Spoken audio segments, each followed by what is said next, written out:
Welcome, everybody, to a Toastmasters way. Can you hear me in the back? Yes. Thank you.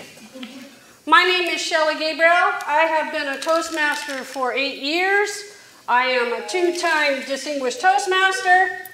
I have been an area governor, a division director, HPL chair, and conference chair. I'm also a mentor to quite a few Toastmasters.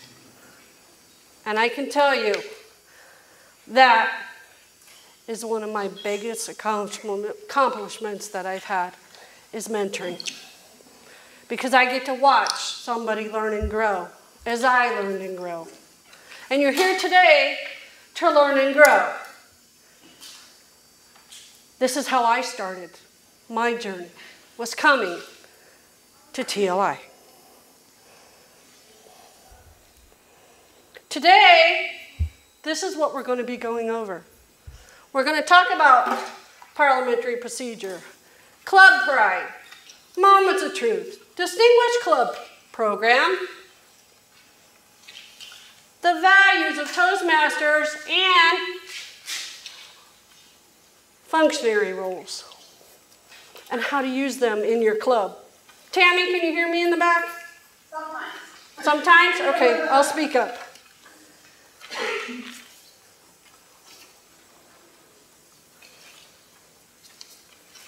Who here uses parliamentary procedure in the clubs?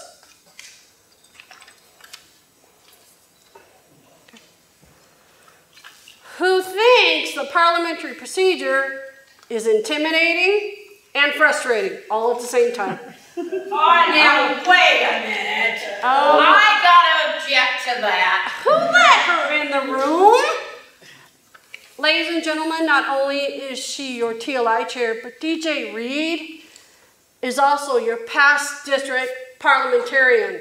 This is something she knows all about. Ms. DJ. And I will. I've been a parliamentarian since 2004. I have been a Toastmaster since 2009 and a distinguished Toastmaster since 2015. I have been doing parliamentary procedure for the district a couple of years, and I really enjoy it. But I don't enjoy Robert's Rules of Order book. It's a huge little book that puts more words on one page than I could possibly see. Very minute print in this thing, very thick. If you want to learn about Robert's Rules of Order, quick and easy, this is the book you want. Robert's Rules of Order, newly revised in brief. We call it RIB, Roberts in Brief. It's a great book. It gives you all of the highlights. And I'm going to cover some of the information today that's in that book. Oh, I went the wrong direction. What was the name of the book again? Sorry, what was the name of the book again? Robert's Rules of Order, newly revised in brief. It costs about $8 to $10 on Amazon. It's not a real expensive book. It's not spiral bound on Amazon. It's just a plain book.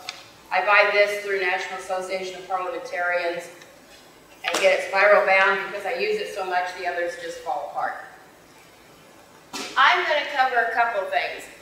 She asked you a question about how many of you use parliamentary procedure. If you go to a club meeting, you all do. And how do you all use parliamentary procedure in your club? During the week. That's part of it, but you use it at every meeting.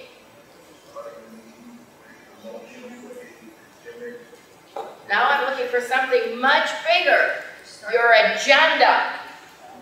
Your agenda is a portion of parliamentary procedure. It is the way you do your club meeting every time. And if you're going to do a reverse meeting, what do you do with the agenda? You turn it upside down too. So it's a guide to what you're doing. It's your orders of the day. But we're going to go over processing a motion. Processing a motion is one of the fundamental things of parliamentary procedure.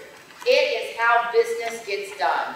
Whether you are doing business to paint a wall red or changing the amount of your club dues, that is a parliamentary motion procedure.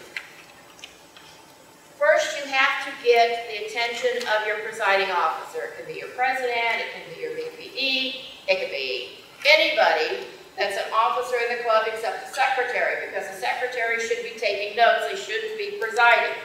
If they have to preside, then they have to appoint someone else to take the notes.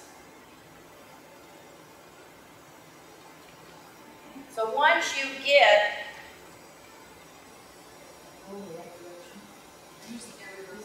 I keep going the wrong direction. Okay. Once you get the officer's attention and they call upon you, you say, I move that we increase dues by $2 starting at the next renewal because of the increase in our location costs. You don't have to give the reason for it, but it saves a lot of time and discussion if you do. And you need to be as specific as possible. There's lots of ways to get your president's attention to make that motion. It all depends on how your club does that. If the motion comes from a committee, in other words, if your treasurer has a committee of 3 or more people and they're making the motion to the group to change, or if it's coming from your executive committee, which is all 7 of your officers, then you do not have to get a second. It's automatically seconded because you've got more than 7 people that's bringing it forward, or more than 3 people bringing it forward. The other way it can go straight to debate is if someone starts talking about it. If I make that motion and Walt here starts saying, well, I don't want dues increased, he has seconded that motion automatically by just opening his mouth. So what's the best course of action if you don't want to talk about it and don't want it to happen? Silence. Keep your mouth shut. Put both hands over it and don't let it open up until the presiding officer says, we do not have a second, that motion has died. That way you know that that's not going to happen. But if someone has seconded it, then you go to the officer restating the motion. This is required because of the fact that if Walt made that motion, maybe his voice didn't carry because he's facing the front and sitting up front to Tammy back there in the back. She may not have heard it. So if the presiding officer restates the motion, 1, it lets Tammy understand exactly what you're talking about, and 2, it makes sure that what I heard as the presiding officer is what Walt intended. Once that's done, then you go, wrong direction again, to debate. Discussion, debate, argument. Sometimes they get heated, but it's the presiding officer's point to make sure they don't get heated, because that's part of what parliamentary procedure is all about, is making sure that each and every person has a chance to state their opinion, even if it's not the popular opinion. Now, if you have a popular opinion and 3, 4, 5, 6 people have stated that popular opinion, and I'm the presiding officer, I will ask for somebody that has a different opinion of the motion. And if your presiding officer doesn't do that, then you're stuck with listening to 20 more people that like the motion. Or Are you stuck with that? No. You can call the question. And if you call the question, then it goes to a vote as to whether or not everyone else wants to call the question. And you can bet if you're tired of listening to everybody, so is everyone else. So you're going to get a vote almost immediately. Voting on the motions can be done 20 different ways, depending on how your club does it. Most clubs don't do it by voice. If you hear a bunch of no's and I say it passed, are you stuck with me saying it's passed if you don't agree with it? No, you can ask for a division of the question. And when you state that, you state you want to do a division of the question by hands, by ballot, however you want to take the second count. When the second count is done, the vote is done, but the motion isn't done. How many of you have been to a DEC meeting or a district council meeting? And we've been electing officers, and we do the vote for district director, and then we go to reports, and we don't do any other elections until we get the results for the district director. Because you can't have but one motion on the floor at a time. So you're going to make sure that you get the results from your presiding officer to complete the motion. That motion passed or failed. If it passed, it goes in the minutes. If it failed, it doesn't have to go anywhere. You're going to question? Yeah. My question is, this say the club decides on something to be passed, and another officer bring it back to the floor after the club decides on it? Not at that meeting.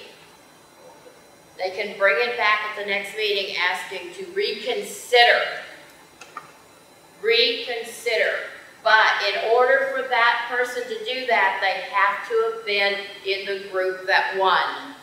In other words, if they voted against it and it passed, they can't do it. They have to get somebody that passed it to want to reconsider it. Do you have to have a quorum for any votes? Yes, always you have to have a quorum for votes. What's a quorum, DJ? The quorum is 50% plus 1 of your membership. What if you have a membership of 20, but you've only got 8 that comes to meetings regularly? Your executive committee can make the others inactive so that you have enough votes there to have a quorum. But your executive committee has got to keep track of that. And that's why attendance by the secretary is important. Because you can't make people inactive if you don't have proof they've been inactive. Rise to a question of privilege. You've been in this meeting for 4 freaking hours. And they're still discussing the first motion, and you've tried twice to call the question and it still hasn't passed, and you've got to go to the bathroom.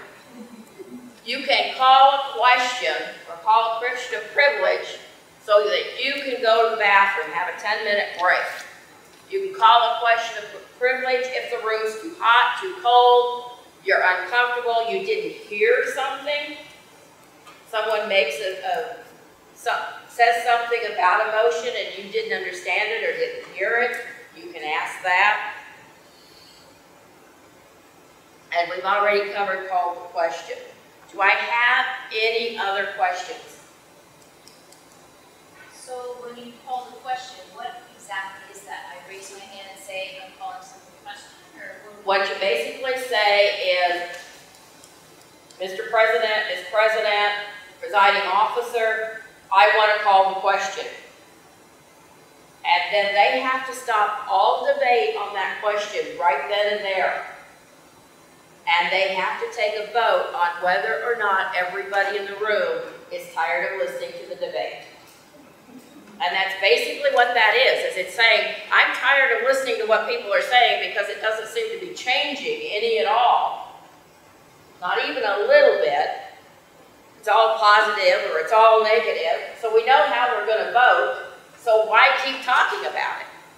You know, after the third person speaks, if you know how you're going to vote and you're fairly sure everybody else has made their decision, why sit there talking about it for 2 more hours or 20 more minutes? Now, if you really can't come to a consensus, you can table it. You can ask it to go to a committee. In other words, you can't decide whether or not to raise it $2. Some people want to raise it $5. Some people want to raise it $4. You know, you can't come to a decision. Then you can move it to a committee of 3 people that can make that decision.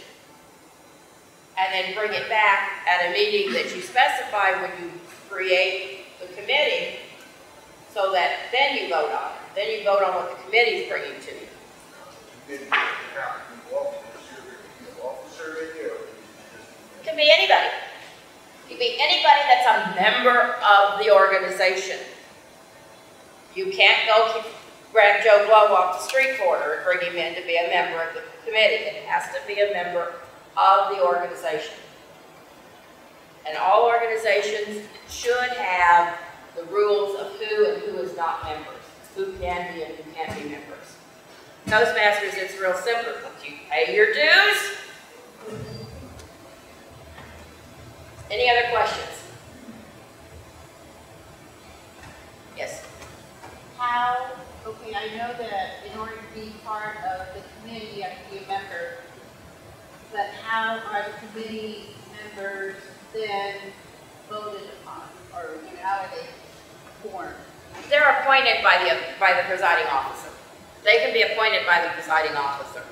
Unless in your motion to move it to a committee, you state that you want so-and-so on the committee and 2 other people. You know, like you want somebody to be the chair of it, or I want to be the chair of it. You can do that. And that is my time. If you have any other questions, I've got my name and phone number, my email address right here. Please feel free to copy it down, take a picture of it. Wrong one. Wrong one. Oh, wrong one. Oh. Not very much.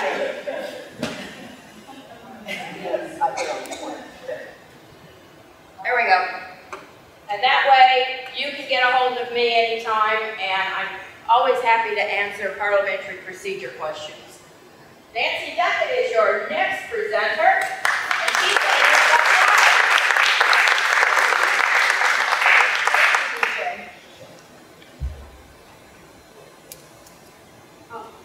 Down.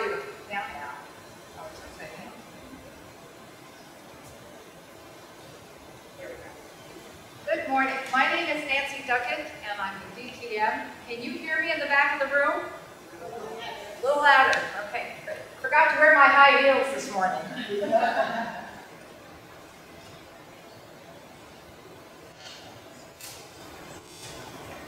How many know what Club Pride is? How many heard of it? How many remember Club Pride at conference? Did you know that Club Pride began at conference in 2002? Club Pride was originally designed to increase participation and attendance at conference. It was exclusively at conference, so clubs would participate there and compete for points at conference. Last year, we expanded Club Pride to year-round. It happened to be my HPL project, my High Performance Leadership project, for my DTM. So if you count the days, I'm a fairly new DTM. So Club Pride today is an initiative that helps District 3 clubs focus on 4 areas. And you're here for one of the primary areas, training. Membership, education, and service. Now these 4 areas help clubs become successful. Participating and focusing on these areas help us all build successful clubs.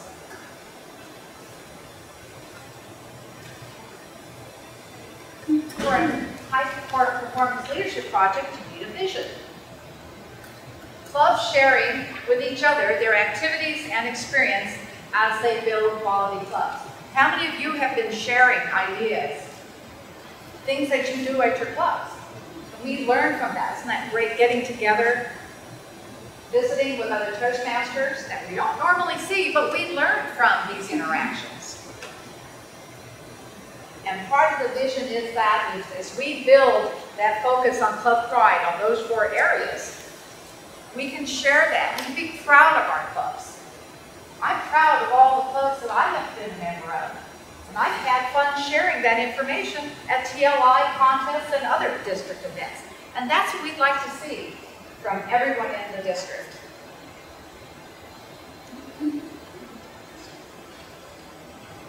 The mission is to bring focus in 4 areas. Basically training, which you're doing here with TLI.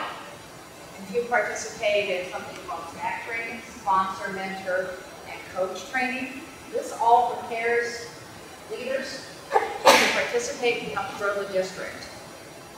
There'll be chief judge, contest manager training, and these are things that you want to look out for on the District 3 website and Facebook, and communication from your area directors. There are training opportunities throughout the year, and this helps us help our clubs. The next area, membership. We often think of Club Pride as a way to help communicate that. And what we do is in membership, we build that through having successful meetings. Have you ever had a visitor come and say, wow, this is a meeting I want to participate in, and they join.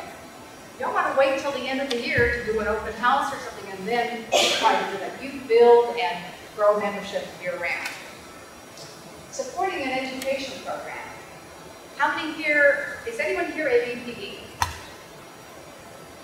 Right. And one of the roles of the Vice President of Education is to help the club track on education goals. You know, these education goals help us achieve our personal goals, and one of the reasons we're in Toastmasters, and that satisfaction helps members to stay committed to our clubs. It retains membership. And we also value our members for volunteering. There were volunteers here today that helped put on this TLI, this Toastmasters Leadership Institute.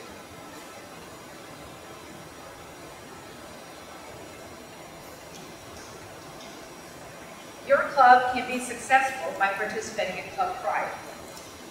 One of the things that we've heard in our surveys of Club Pride this past year is, please make it simpler. There were these forms and lists and how do you track it. All we're asking this year is participate in training, participate in all those activities you can to grow your training background.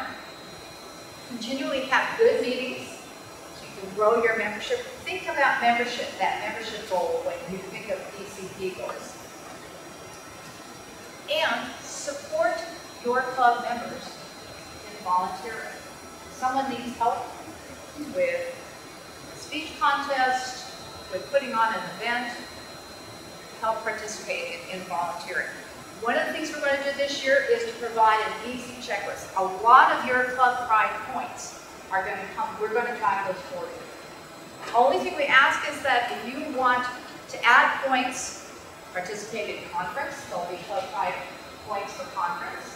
Make sure you keep an eye on that, and also make sure that you fill out the form and let us know who volunteered in your club. So primarily, most of the points this year will be tracked for you via the reports from such events such as TLI. Are there any questions? Okay. If you have any questions or think of them later, I'll be available as the TLI concludes. Also, you can always email clubpride@aztoastmasters.org and get information and look for information on Club Pride on the District 3 website. If you click on Quick Links, Club Pride campaign, there'll be information on there. And attend the September award ceremony on the 28th of September.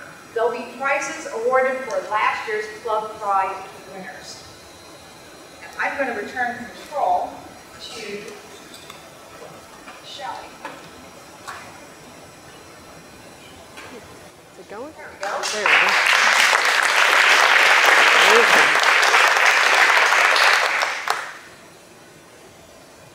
Toastmasters International has 4 values that we have on page 13 of your participant guide. We're going to be using pages 10 through 13 for the last part of my session. Page 13 lists your 4 core values: integrity, respect, service, and excellence.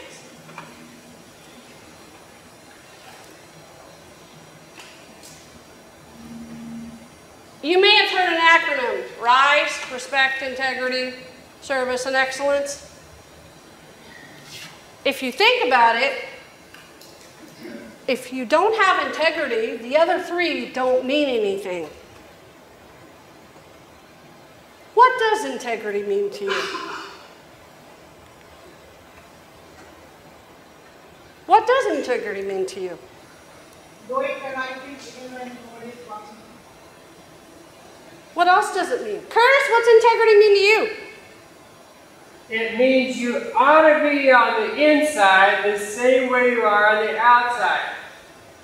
Ah. Which is why there's an otter in all the law. What else does it mean? If you say you're going to do something, do it. Or if you do something, do it the right way. How many times have you had somebody want to do something for you and then they don't do it? Are you going to ask that person again to do it? Probably not. And then they're going to say, why didn't you ask me? What you do is you help mentor them. That way, they'll build their integrity back up. Because once you go down like that, it's very hard to get your reputation back. The next core value is respect. What's respect mean to you, Edwin? Stand up, please, so everybody can hear you. Respect means that you understand what the other person is all about. Your way is always not the correct way. You may be wrong. That person may be right. But it's not your responsibility to argue with them, especially if you disagree. Like Cindy, Teresa, Teresa and I have to disagree on whatever it may be. Teresa's adamant about her point, I'm adamant about my point. But we'll agree to disagree, put this to a side, so the common heads can prevail, so we have to be respectful of each other in the next time we meet. Thank you. You're welcome. When I think of respect, there's one person that I think about.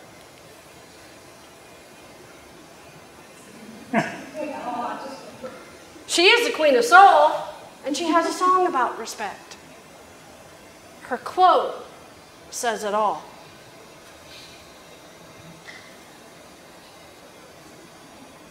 We need to respect everybody, no matter what their opinions are, especially in leadership, because if somebody doesn't respect you, that can be heartbreaking. So how do you gain their respect? Well, you've got the integrity. Now you have to get the respect of everybody. And how do you do that? How do you get respect? Wendy Durfee, the conference chair for this year, how do you get respect? I think you earn it. You follow through on what you do what you say. So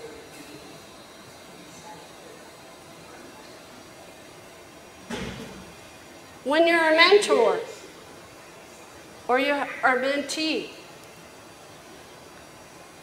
don't you have that respect for each other most of the time? And if not, do you talk about it? I saw a hand go up in the back.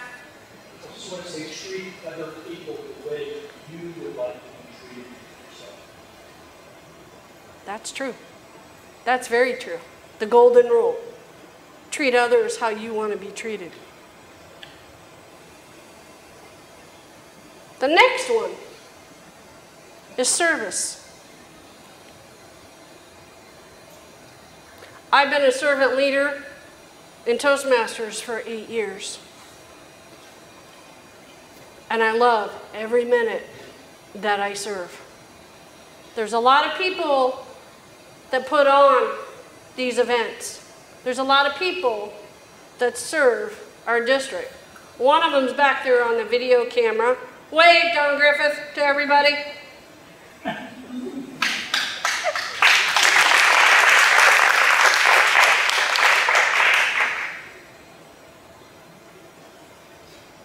But what does service mean?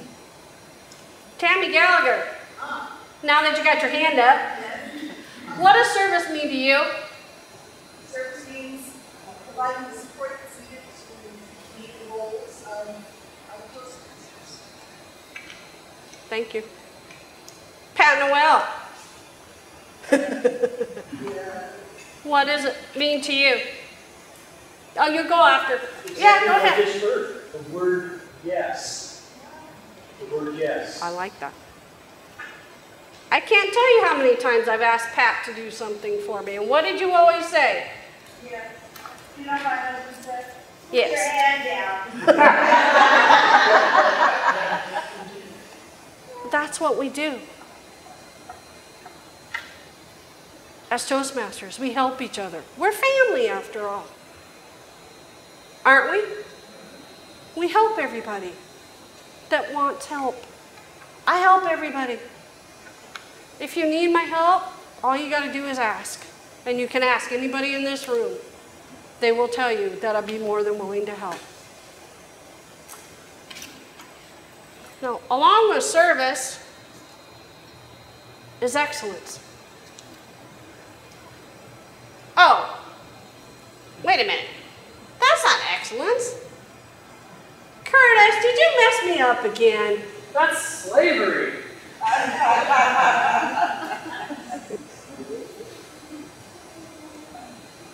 But isn't that service? In a way? Used You're to be. volunteering. Volunteering, yes. So that's not what we do here. No. We volunteer to serve. That's true. That's true.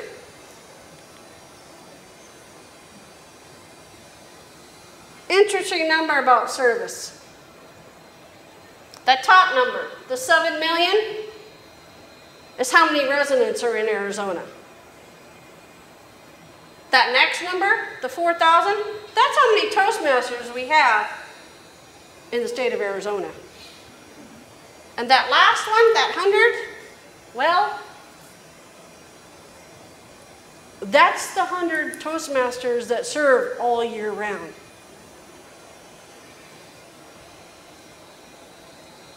There's 100 of us that help all year round. Thank you.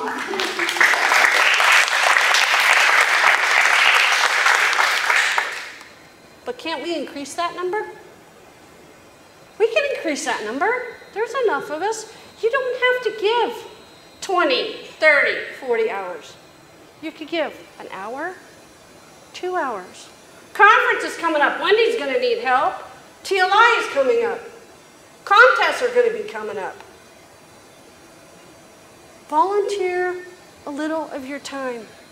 Because when you volunteer the little of your time, you learn and grow when you do.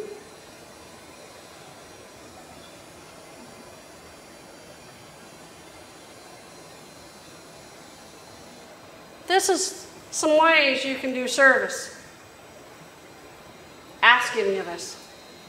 We'll be glad to get you in touch with the folks that need help. And you will hear about it from your area directors and your division directors, but most importantly, the trio. Yes, Miss Pat Noel. When I was conference chair, I had volunteer chairperson to get volunteers with me. And the day of the conference, he came to me and said, Pat, I think we have 40 volunteers, and we can afford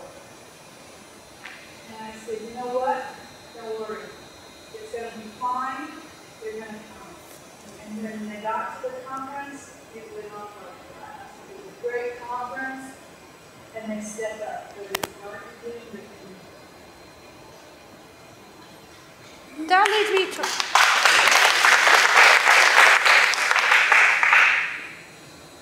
That leads me to excellence. Because guess what? If you think something's going to happen and you fail, it always comes together at the end. It always does. No matter what. You may panic, but don't panic because it always happens. It always comes together. How many of you know what moments of truth is? Raise your hand. How often do you do moments of truth in your club? Do you do it one time? Raise your hand. Do you do it twice? 3 times?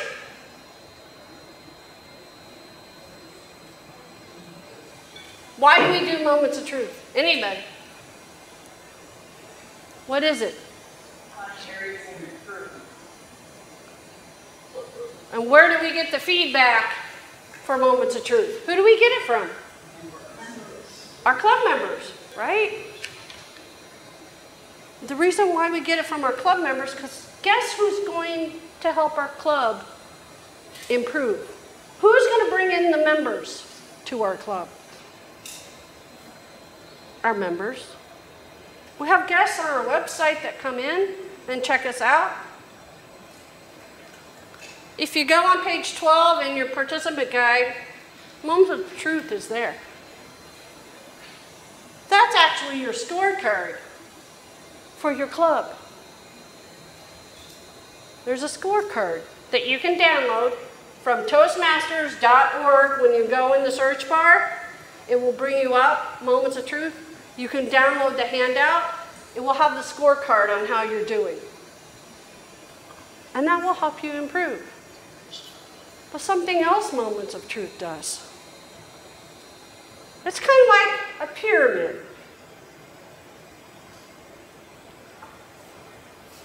Have you heard of Maslow's hierarchy of needs? Right? Here's your needs. Put Moments of Truth with it.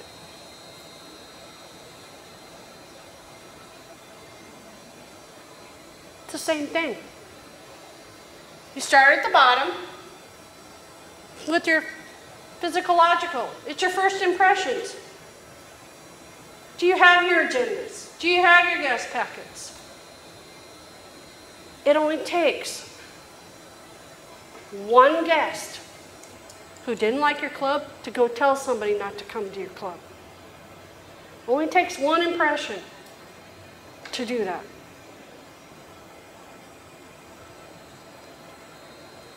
And then the pinnacle is achievement recognition. It's how we get recognized. Who gives ribbons out at their clubs for best speaker, best evaluator, table topics? But not only at clubs, we give recognition all year. Right now, we're looking for outstanding Toastmasters for the year. Do you know somebody in your club, in your area, that you think deserves that award? Go to aztoastmasters.org and fill out an application form and send it in. I can tell you over the years, not every area gets an outstanding Toastmaster of the year because the applications don't go in like they should. Recognition. Oh. But doesn't that go along with our next section that we have?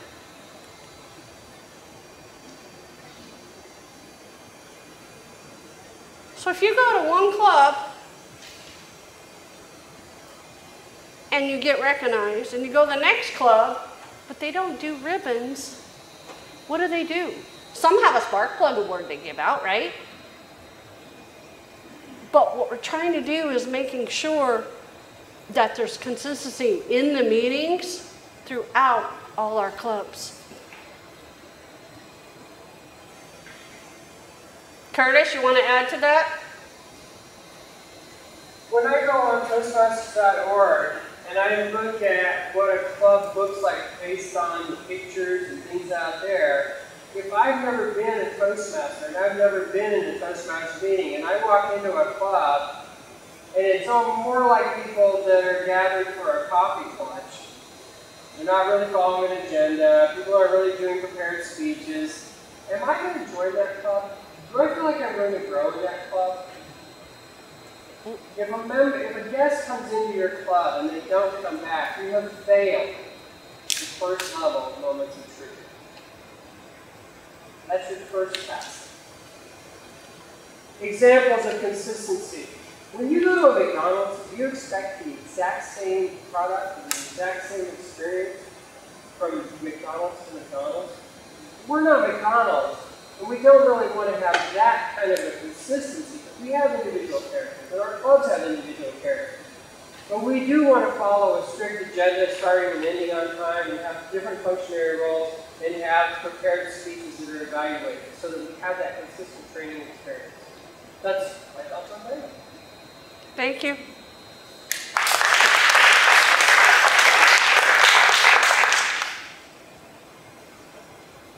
How many of you know what the Distinguished Club Program is? Raise your hand. I see lots of hands in the air. Very good. Page, oh Lord, where is it? Go back. Page 10 and 11 in your participants guide. I'm going to start on page 10. How many of you have a plan for the year already on what your goals are going to be?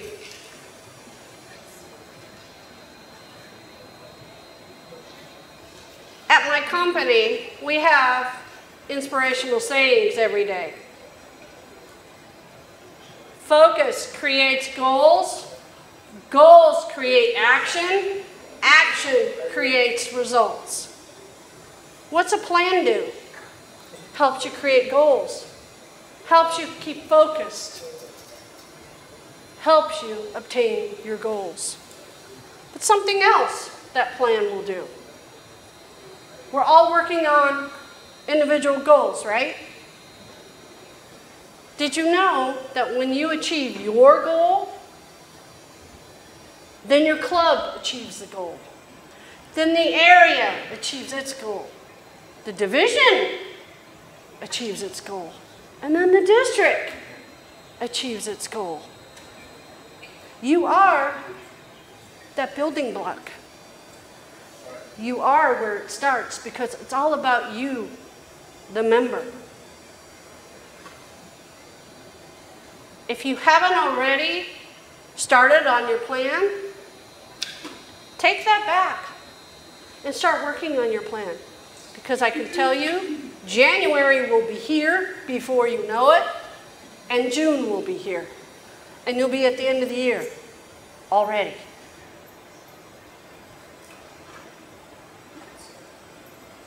Six education goals. You have 2 tracks. This is the last year you will have 2. You can only have 6 from the 2 paths that you have. Officer training, you're here. Yes, go ahead. Point of clarity on that. Any combination of 6 of the possible 12 that gets you those advances? Of the 2, yes. Thank you. Yes. And if you look on the next page, on page 12, or 11, I'm sorry, on page 11, it goes through the education between legacy and pathways. No, what? I'm kidding. What? But please keep in mind, legacy officially ends June 15th this year. 30th. June 30th, but yeah. June 30th this year. If you do not have all your legacy paperwork in by June 30th, July 1st, it will not count. So please don't waste time on legacy. Start working on pathways. I hate to see people spend a whole year doing legacy, and then as a business director, I'm going to have to explain to them why they not get credit, and Curtis also. So please try working on legacy, on the pathway program. Thank you. I need to piggyback off of you. Because I can tell you right now, there's a lot of people working on their legacy program because they want their distinguished Toastmaster. They need to submit their awards because usually we keep them till July 1st. We can't do that this year. They have to be submitted by June 30th. If they're not submitted by June 30th, you won't get credit. I would hate for somebody not to do all that work and not get credit. His hand was up. June 30th of next year. So it's the Toastmaster year goes from July 1st to June 30th. So it's June 30th of 2020 is when legacy ends. Curtis has his hand up. Curtis. I do. How many speeches does it take to get a DCP point for CCs? How many? 10 by how many Toastmasters? Just one person needs to get a CC? It's 50. So that's 20 speeches. How many speeches need to be delivered to get that first point for Catholics? 4. 4 people delivering how many speeches? 4. 16. Do the math. You can get your DCP points faster than Catholics. I'm at level 5 on both my paths, and I've only been doing it for 2 years. Curtis is what, 3? You've got 3 under your belt? My 3rd, level 5 this month, and I've already done the DTM project. You can get them faster on pathways than you can in legacy, believe it or not, because you don't have all the speeches and projects that you have to do. Level 1, in pathways, you have 4 speeches to do. How many do you have to do to a competent communicator? You have to have 10 just to earn that. That's a lot of speeches. But you learn the same thing in pathways that you do in that competent communicator. Admin, dues are due next month. I would start looking to see who isn't going to be renewing now and not wait till September 30th. And make sure you submit them before September 30th because the system tends to crash. We aren't the only ones that are entering dues, folks. If you don't enter them by September 30th, come October 1st, you won't have Club Central to do anything on. If you don't have Club Central, you have to call TI and get it reinstated. And that will take some time for you to do. Officer list. If you are an annual club, you've already submitted yours. If you're semi-annual, you do it in June and December. Because if you don't update that list, your area director and the trio are not going to know how to get a hold of you. It will take you 2 weeks to get that information updated to TI because there's a lot of back and forth that have to go on. And I saved the best for last. Membership. It's always the one thing that keeps us from Distinguished Club. What are you doing right now for membership? You got Smedley going on. Are you having an open house? Oh, did Nancy Duckett mention in Club Pride that you get points for an open house? Have an open house. Invite people to come. You'd be surprised on what you'll get. Invite your area director and your division director to come. They might bring some people with them.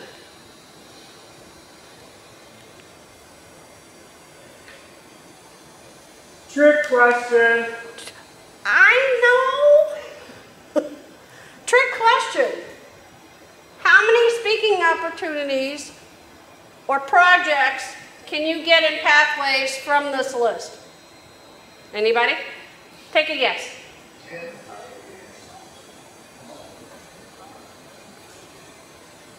You ready? Would you believe you can get 7 of the 10 in pathways alone? And I know somebody who has done that beside me. The one who's almost done with 3 paths. Curtis, how How do you get Toastmaster and Table Topics Master as a project in Pathways? Just for an example, Topics Master in Level 5 electives, there's an elective called Active Listening, in which you serve as the Table Topics Master, and after each person responds to a question and sits down, then you share something that you heard from their answer. So you can do a speech for credit in Pathways, that particular project, just by being Table Topics Master. There are a number of other speeches that you can do from these other roles. Handling a difficult audience, Toastmaster. Plenty of other opportunities. You get creative. How many of you have a meeting that meets once a month? 2 speaking opportunities. How many of you have a club meeting that meets only twice a month? 4 speaking opportunities in the traditional way of looking at it. And if you're meeting 4 times a month, you've got 8 opportunities. You can maximize by doing that. Yes? Did you say that was a level 5 project? Because I've seen them, I don't know if Matt's right, but some of the Matt's have levels earlier than that. Like I think my wife did, I think it was level 2. So they're all over. They appear in different places, the electives do, and some of the electives appear as core projects in some paths, and then as electives, or they might be in 3, they might be in number 4 as electives. You have to kind of look ahead in your paths to see what's coming up. But there are opportunities for you to speak in slots other than as a speaker. Presenting an award, get creative, be an evaluator, give the evaluation as an award. So there's ways to think outside your typical agenda to get other speaking opportunities to get those DCP points for education. Questions? If you do, go see the man. If you want more information on Pathways, he'll come and present it to you, won't you? Absolutely. Your functionary roles. I'm going to do this quick. Anybody know who this is? Pavlov. How many of you use a clicker in your club or some form for an all counter? What do you do when you click? You're conditioning yourself, right? Oh, click. To not say those filler words. He's the one that developed the classical conditioning. If you hear that click, are you going to say those ums and ahs? You might if you're a new member, somebody who clicks you all the time. What does that do to you? How does that make you feel? Does your confidence? You stand here like this. You can't say anything because the clicker is going. You lose your train of thought. What I recommend you do, click 5 times and then stop. Don't click your yes, just keep track of what you're doing. You don't click the formal speeches, I hope. That can be distracting too. The grammarian. We want to use good grammar, and we want to increase our vocabulary, right? But it's also listening.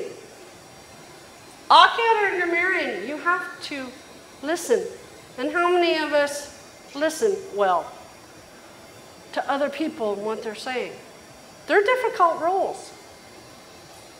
If you haven't done it before, or if you have done it, do it again. You might get a different perspective on what you're hearing. The timer. You ever been in a meeting that goes on and on and on because they have no agenda and they have no time? And you're like, okay, when are we getting done? When are we getting this over with? And then you go up to your boss and say, hey, can we have an agenda of what we're going to be doing? No. Okay, I'm going to fall asleep then. But we really don't fall asleep. We want to, but we don't. Table topics. When you get up as table topics, speaker, are you trying to think of what to say for the question? What you can do is say, thank you, Madam Table Topics Master, or Mr. Table Topics Master. That'll get your thoughts going. And then you can start thinking about what you're going to say. It's just like in a contest. Thank you, contest chair. Because once you get those juices going, you won't want to stop. Speech evaluator. We like feedback. There's forms on your table. I want you to give me some feedback on how I did today, please. It means a lot to me to be able to improve on my speaking. And speaker, you have to be able to accept those feedback that you get. Because if you can't accept it, are you going to learn and grow as a speaker? No. But you have to be able to learn and grow. That's why we're here. Sure.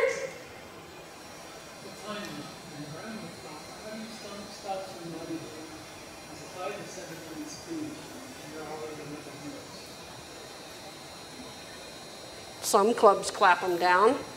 Some clubs just keep going and put the red light on and just let them go until they can't go anymore.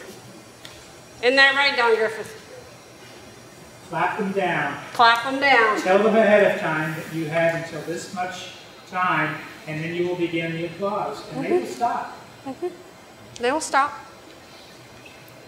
Like me, I'm going to stop right now. So please fill out your evaluations. Thank you for coming to TLI.